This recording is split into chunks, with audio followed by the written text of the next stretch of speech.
Now here you see, today we'll be dealing with microbes. So basically, what are microbes? They are microscopic plants and animals that are called microbes. Microscopic means they are very small, minute, and they all include bacteria, fungi, and various type of protozoa can be grouped under the microbes. Now, these microbes can be useful as well as harmful. So, those microbes that are very useful, we use it in a household or in our day-to-day life. So, first topic that we'll be dealing is microbes in our household products. Okay, or household needs. So first and foremost, we come across lactobacillus. Nearly it is everyday use. We find out this lactobacillus. It's a very beneficial bacilli, and it makes milk to curd. For conversion of milk to curd, it is lactobacillus there, and this lactobacillus, this curd formation comes under a metabolic pathway. Okay, now next comes the Saccharomyces. Okay, Saccharomyces cerevisiae. Now this is basically is known as a baker's yeast. Okay, that is used for making soft breads, dough for the soft bread. Okay, so that is there. Why?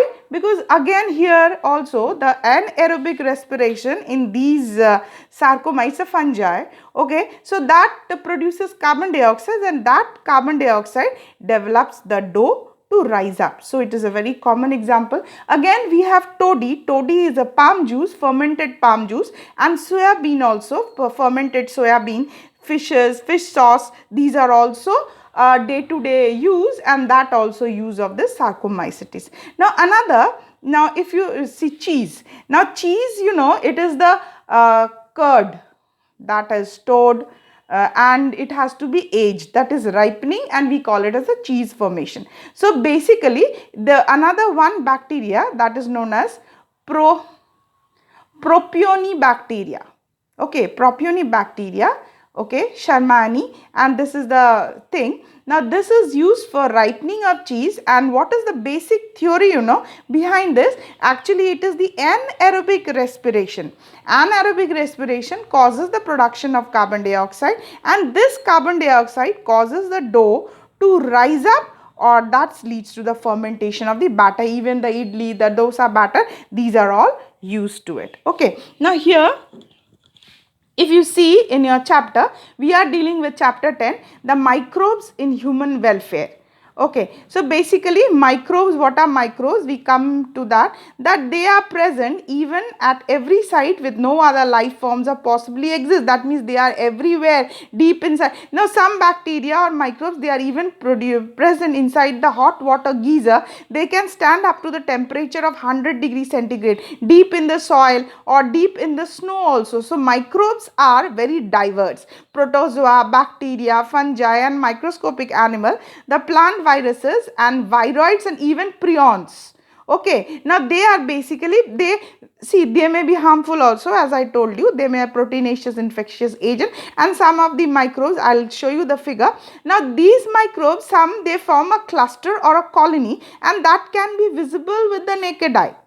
Okay, so that is, such culture are used to study microorganisms. Okay, now here you see the bacteria, the rod-shaped bacteria that magnifies up to 15,000, 1,500 x. X means 100, is 10 times into 10. Okay, now spherical shaped, see these are all sphere-shaped, rod-shaped bacteria.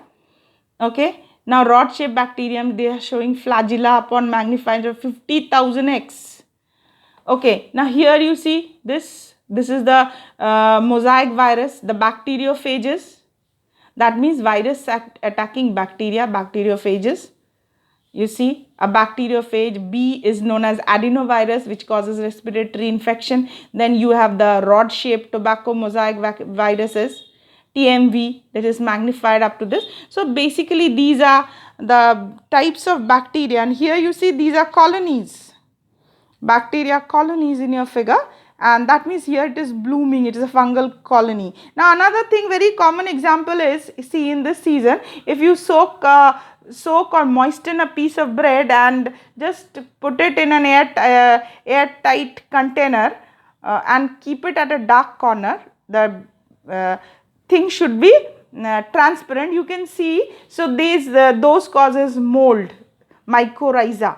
Okay, so not mycorrhiza, sorry, it is rhizopus, that kind of a thing you grow, you can find it there, mycelium.